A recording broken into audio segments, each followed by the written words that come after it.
Здраво, јас сум Тања. Денес е светскиот ден на книгата, 23 април. По тој повод, ќе ви прочитам извадоци од мојата омилена книга, како дете, Зуки Поки, од Оливера Николова. Тоа е ова издание, кој што јас го имам од 1970 година. Се надевам дека ќе ви се допадне. Не ќе постоеше Зуки Поки, ако не постоеше оваа Лидија. Оваа Лидија, што е голема до моево колено и што има очи како џамлеи.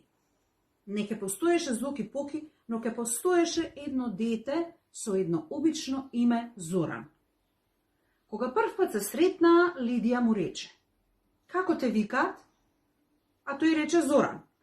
"Не," рече таа, "ти си Зоки." "Зошто Зоки?" "Скратено, така е поубаво. Ти си Зоки.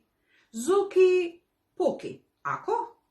"Ако," се согласи тој малку збунето, но и зарадувано дека ќе има ново име. Рече гласно: "Зоки Поки. Добро. Гледаш дека ти се допаѓа, тоа ти е име." Навистина, тоа беше име. И од тогаш маличкиот Зоран, како да стана голема и важна личност, не дозволи никој повеќе да го вика со неговото старо име. А Лидија, што живееше на подолниот кат од неговата зграда, му стана недобрата пријателка. Сега ќе ви го прочитам расказот со што може да се купи сиот свет. Во една рака Зоки стега 2 динари, а со другата ја држи Лидија. "Што сакаш да ти купам, Лиде?" "Имам многу пари," вели тој. Се би направил за својата пријателка. "Сакам панделка," вели Лидија. "И црвена, и бела, и жолта, и зелена, и сина, и..." "Нема таква панделка," вели Зоки. "Има." "Нема." "Јас не знам повеќе од тебе." "Ти ништо не знаеш," вели Лидија, "а и не сакаш да ми купиш. Посакај друго," вели Зоки. "Веднаш ќе ти купам." "Сакам гума. И црвена, и жолта, и бела, и зелена." Нема ни таква гума." "Има." "Нема. Посакај друго." "Сакам јајце, зелено и црвено." "Пак и зелено и црвено и сино?" Нема. Друго." Лидија веќе се лути, но пак вели: "Сакам зелено, сино, бело, жолто. Тоа сакам." "Тоа не може да се купи," вели Зоки. "Што сакаш ти заправо?" "Сакам се," вели Лидија. Се зелено, сино, бело, жолто." И веќе сака да плаче. "Како се? Се што лета, се што оди, се што има. Сиот свет?" "Да," вели Лидија, "сиот свет, зелен, црвен, жолт, син." Зоки најпосле се досетува. Одат во еден колонијален дуќан. Зоки ги подава 2 динари и вели: "Чичко, сакам да го купам сиот свет." За Лидија. "Како?" прашува продавачот. "Сиот свет, жолт, син, зелен, црвен," вели Лидија. "Ке плаче ако не и купам," објаснува Зоки. "Добро," вели продавачот и им ги завиткува нешто во една хартија. "Еве." Децата излагуваат надвор. Во хартијата има 2 шарени бомбони.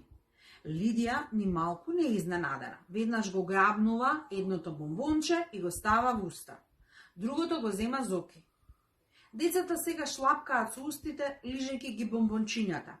Најпосле Лидија вели: "Леле Зоки, ама е сладок сиот свет. Да го изгризам ли?" Уште еден расказ од оваа убава книга, кој што се нарекува "На улица". Денеска Лидија и Зоки Поки нема што да прават. Одат тие двајцата околу својата зграда, а Зоки има во раката црно јагленче. "Нацртај го Фигаро," вели Лидија. Зоки се завртува кон зидот и почнува да црта. Тој знае по нешто многу убаво да нацрта, а Фигаро особено убаво го црта. "Нацртај му и коска," предлага Лидија. "Нека се лаже, Фигаро." Зоки нацртува и коска. Потоа тие пак шетаат околу зградата. "Нацрта едно коковче," вели Лидија, и Зоки пак црта. "Нацртај му и пиленце." Така и коковчето и пиленцето остануваат на зидот, а Зуки и Лидија продолжуваат да шетаат. Ајде сега нацртај тркалца, тркалца, многу тркалца. И Зуки пак се завртува кон зидот и со собствено јагленче црта многу, многу тркалца. А сега нацртај еден стап голем, голем, до таму голем. Зуки го допрва јагленчето до зидот и почнува да трча, а над зидот останува долга, предолга линија. Тоа е нацртаниот стап што го бара Лидија. Но на крајот од зидот Зуки веќе нема јагленче во рацете. Тоа се потроши. Одеднаш еве еден постар човек. Што е ова? Ги прашува тој децата. Кое? Се чуди Лидија. Ваша ли е оваа зграда? Наша, вели Зуки. Па и тој почнува да се чуди. Јас седам на 4-тиот кат, а Лидија под нас. Добро, вели човекот. Бива ли за вашата зграда да изгледа вака грдо? Не е грда, вели Зуки. Ова се слики како во градинката на Лидија. Направи човекот. Ова веднаш треба да го избришете. Не може, се буни Зуки. И мака го фаќа од работата што би се отворила. Може, со топла крпа и со вода. Но ние не можеме тоа да го направиме. Ние сме малечки, вели Зуки и се стуткува целиот за да се смали.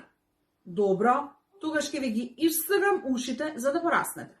Не, го запрува Лидија. Јас ќе избришам чичко, ви ветувам, сигурно. Ти си добра малечка, вели чичкото. А кој ќе го избришеш? Па се разбира, чичко, кога ќе пораснам.